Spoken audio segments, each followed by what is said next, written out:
Shalom saudaraku, di dalam nama Tuhan Yesus Kristus. Bertemu lagi dengan saya Pendeta Novel Saragi. Firman Tuhan yang menyapa kita pada saat ini tertulis dalam Kolose 1 ayatnya yang ke-15 sampai ayatnya yang ke-23. Namun ada baiknya kita bersatu dulu di dalam doa. Kita berdoa. Bapa di dalam sorga, terima kasih Tuhan buat kebenaran firman-Mu. Terima kasih Tuhan penyertaan-Mu, anugerah-Mu. Terima kasih Tuhan buat rasa rindu dengar akan firman-Mu. Maka berfirmanlah Engkau Tuhan, sebab kami siap untuk menerimanya. Amin. Shalom saudaraku, sahabat terbaik, kekasih hati dalam Kristus Yesus. Seperti yang saya sebut tadi, bahwa firman Tuhan yang menyapa kita tertulis dalam Kolose pasal yang pertama, ayatnya yang ke-15 sampai ayatnya yang ke-23. Begini firman Tuhan. Ia adalah gambar Allah yang tidak kelihatan, yang sulung, lebih utama dari segala yang diciptakan. Karena di dalam Dialah telah diciptakan segala sesuatu yang ada di sorga dan yang ada di bumi, yang kelihatan dan yang tidak kelihatan, baik singgasana maupun kerajaan, baik pemerintah maupun penguasa. Segala sesuatu diciptakan oleh Dia dan untuk Dia. Ia ada terlebih dahulu dari segala sesuatu, dan segala sesuatu ada di dalam Dia. Ialah kepala tubuh, yaitu jemaat. Ialah yang sulung, yang pertama bangkit dari antara orang mati, sehingga Ia yang lebih utama dalam segala sesuatu. Karena seluruh kepenuhan Allah berkenan diam di dalam Dia, dan oleh Dialah Ia memperdamaikan segala sesuatu dengan dirinya, baik yang ada di bumi maupun yang ada di sorga. Sesudah Ia mengadakan pendamaian oleh darah salib Kristus. Juga kamu yang dahulu hidup jauh dari Allah dan yang memusuhinya dalam hati dan pikiran, seperti yang nyata dari perbuatanmu yang jahat, sekarang diperdamaikannya di dalam tubuh jasmani Kristus oleh kematiannya, untuk menempatkan kamu kudus dan tak bercela dan tak bercacat di hadapannya. Sebab itu kamu harus bertekun dalam iman, tetap teguh dan tidak bergoncang, dan jangan mau digeser dari pengharapan Injil yang telah kamu dengar dan yang telah dikabarkan di seluruh alam di bawah langit, dan yang aku ini, Paulus, telah menjadi pelayannya. Demikian firman Tuhan. Saudara yang diberkati dalam nama Tuhan Yesus Kristus, ayat ke-23 dari firman Tuhan ini menjadi dasar yang begitu luar biasa, ditegaskan di dalam kehidupan kita, terlebih di dalam kehidupan jemaat Kolose pada saat itu. Saya baca sekali lagi. Sebab itu kamu harus bertekun dalam iman, tetap teguh dan tidak bergoncang, dan jangan mau digeser dari pengharapan Injil yang telah kamu dengar dan yang telah dikabarkan di seluruh alam di bawah langit.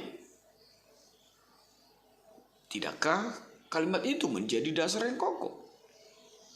Artinya, Paulus mau jemaat Kolose dan kita saat ini tetap teguh di dalam iman, tidak gampang terombang-ambingkan, dan tidak mau bergeser dari pengharapan Injil.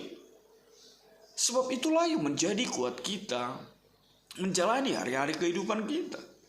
Bukankah ibarat sebuah bangunan, dasarnya harus kokoh, pondasinya harus kuat.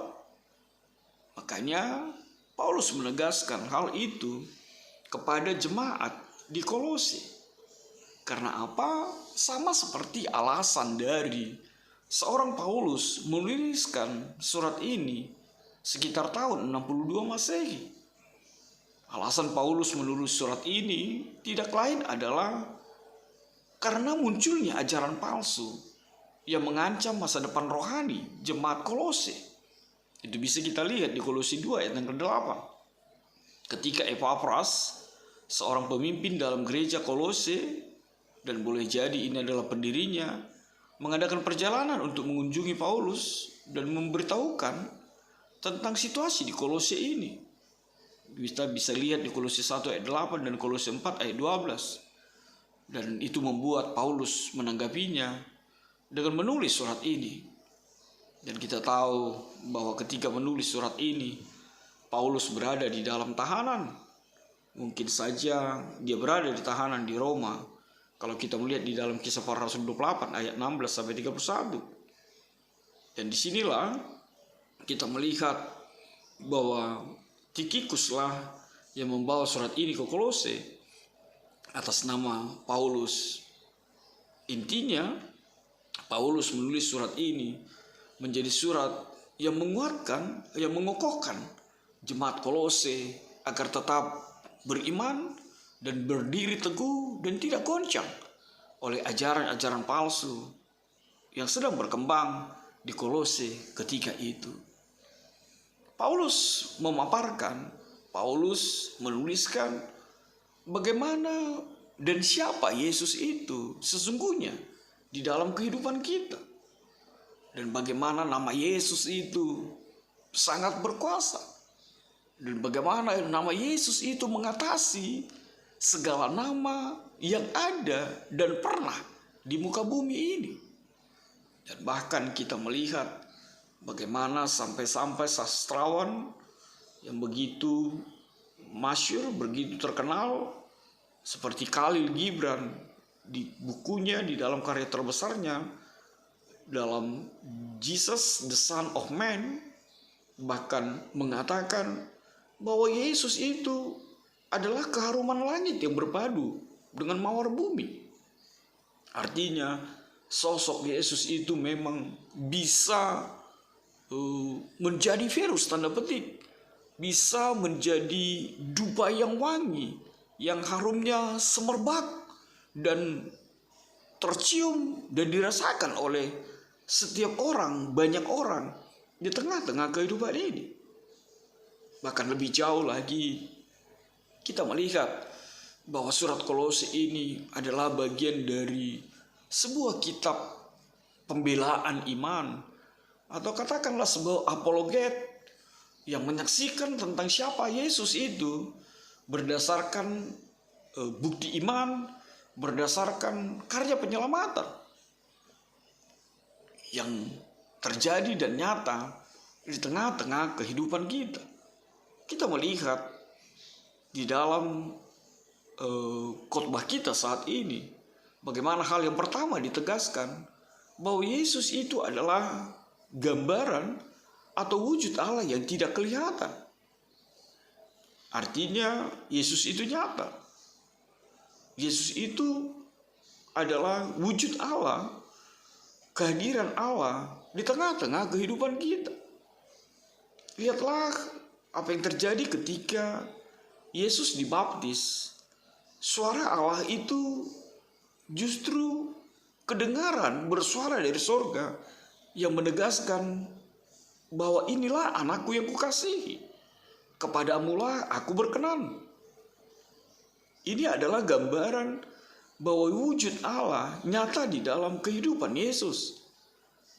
Allah dalam manusia Yesus bukan mau mengatakan bahwa Allah itu dua atau Allah itu beranak dan diperanakan, seperti apa yang sering dipelesetkan, seperti apa yang sering keluar dari mulut-mulut orang yang mencoba mematahkan kalahan dari Yesus itu sendiri. Sebab Yesus dan Allah itu beserta Roh Kudus adalah kesatuan yang tidak terpisahkan satu dengan yang lain. Lalu yang kedua yang bisa kita lihat di dalam kebenaran firman Tuhan kali ini tidak lain adalah Dia adalah Yesus, maksudnya adalah pencipta, bukan yang diciptakan. Kita bisa lihat di dalam ayat yang ke-16 itu bahwa Yesus itu adalah Allah sejak semula. Bahkan kalau kita membaca di dalam kitab Kejadian pasal 1, dituliskan pada mulanya Allah menciptakan langit dan bumi. Bumi belum berbentuk dan kosong gelap gulita menutupi samudra raya, dan Roh Allah melayang-layang di atas permukaan air. Intinya Allah menciptakan langit dan bumi pada mulanya dengan firman. Dan di dalam di dalam Yohanes pasal 1 ayat yang ke-14 lebih jelas lagi disebutkan bahwa firman itu telah menjadi manusia. Itu menuju kepada Yesus. dan diam di antara kita, dan kita telah melihat kemuliaannya, yaitu kemuliaan yang diberikan kepada Yesus sebagai anak tunggal Bapa. Intinya, Yesus itu adalah pencipta itu sendiri, sang kreator itu sendiri. Yesus tidak diciptakan. Bahkan Yesus hadir dalam kapasitasnya sebagai Allah yang menjelma menjadi manusia di tengah-tengah kehidupan umat manusia. Lalu yang ketiga bisa kita lihat melalui ayat yang ke-20, dituliskan bahwa Yesuslah jalan pendamaian menuju surga itu. Artinya apa? Alasan mendasar kehadiran Allah di bumi dalam sosok Yesus itu adalah korban yang sempurna. Bagaimana Allah yang begitu kreatif, bagaimana Allah yang maha bijaksana, sebab tanpa kehadiran Yesus itu, tanpa Yesus yang menjadi korban di kayu salib itu, maka tidak dimungkinkan manusia itu untuk terbebas dari dosanya. Korban Kristus Yesus di kayu salib itu adalah korban yang sempurna. Itu seimbang dengan tuntutan kekudusan Allah. Dan itu adalah cara yang ditetapkan dan telah dibuatkan oleh nabi-nabi. Dan jalan disalibkan, jalan kematian melalui salib itu adalah jalan pendamaian menurut cara Allah. Dan itulah bukti nyata kasih Allah kepada manusia. Seperti apa yang dinyatakan di dalam Yohanes 3 ayat yang ke-16 itu. Agar kita beroleh keselamatan di dalam kasih karunia-Nya. Lalu yang keempat, kita melihat bahwa Dia adalah nama yang paling ditakuti dan nama yang paling dibenci oleh setan-setan, oleh kuasa-kuasa kegelapan. Seperti apa yang kita baca di dalam Kolose 1 ayat 21 dan 22 ini. Saudaraku, di dalam nama Tuhan Yesus Kristus, bukankah kita tahu, bukankah kita imani bahwa nama Yesus itu adalah momok yang menakutkan bagi setan, bagi iblis. Karena selama nama itu ada, dan selama kita beriman kepada nama Yesus, maka setan-setan pun akan menjadi takluk. Maka setan-setan pun akan ketar-ketir berhadapan dengan orang percaya yang percaya oleh kuasa nama Yesus mengatasi segala sesuatunya dalam kehidupan kita. Maka itu saudaraku, tetap saja kita melihat bagaimana ada kuasa-kuasa, ada ajaran-ajaran yang mau mematahkan hal itu, yang mau menyingkirkan nama Yesus itu. Bahkan tidak jarang dengan segala cara, dengan segala kekuatan dilakukan untuk menghempang atau untuk mematahkan iman orang percaya kepada nama Yesus itu. Tapi satu hal yang pasti, bahwa nama Yesus itu mengatasi segala nama. Nama Yesus itu berkuasa dan berkuasa atas setiap nama apapun di tengah-tengah kehidupan kita. Maka kembali seperti apa yang dikatakan oleh firman Tuhan tadi di ayat yang yang saya baca tadi, yang dinyatakan di dalam kitab Kolose ayat yang ke-23 tadi. Maka haruslah bertekun dalam iman, beriman kepada Tuhan Yesus, tetap teguh dan tidak tergoncangkan oleh godaan, bahkan ajaran-ajaran sesat sekalipun yang mencoba menghalau, yang mencoba mematahkan imanmu yang hanya kepada Tuhan Yesus. Maka saudaraku, apa yang bisa kita petik dari firman Tuhan pada saat ini? Yang pertama, segala sesuatu itu adalah milik Allah dan berada dalam pengamatannya. Oleh karena itu sebagai anak Tuhan, kita mestinya melakukan segala sesuatu untuk memuliakan nama Tuhan. Kalau kita bekerja, ya maka bekerjalah untuk Tuhan. Bekerjalah seperti untuk Tuhan. Yang kedua, Yesus itu adalah penyataan Allah yang sempurna. Dan Yesus sudah ada sebelum segala sesuatu ada. Yang ketiga, bangunlah imanmu berdasarkan pemahaman dan hubungan yang benar dengan Kristus. Maka dipastikan Anda akan bertahan menghadapi guncangan, menghadapi ajaran-ajaran yang menyesatkan, dan situasi yang mungkin mengepungmu untuk beralih beriman di luar Tuhan Yesus. Yang terakhir, yang keempat, setiap orang Kristen seharusnya memiliki pemahaman yang jelas mengenai pokok-pokok dasar iman Kristen, seperti keilahian dan kemanusiaan Kristus, serta bagaimana karya pendamaiannya. Sebab Kristus adalah wujud nyata. Kristus adalah manifestasi Allah yang tidak kelihatan di tengah-tengah kehidupan kita. Tapi satu hal yang pasti, Kristus adalah Allah dan Kristus juga sejatinya manusia. Dan dinyatakan oleh firman Tuhan, Dia adalah yang sulung dari segala yang diciptakannya. Dia adalah yang sulung yang pertama bangkit dari antara orang mati. Dan Kristus adalah yang sulung, baik bagi manusia sebagai ciptaan yang fana, maupun bagi manusia sebagai yang kekal atau pribadi yang dibangkitkan.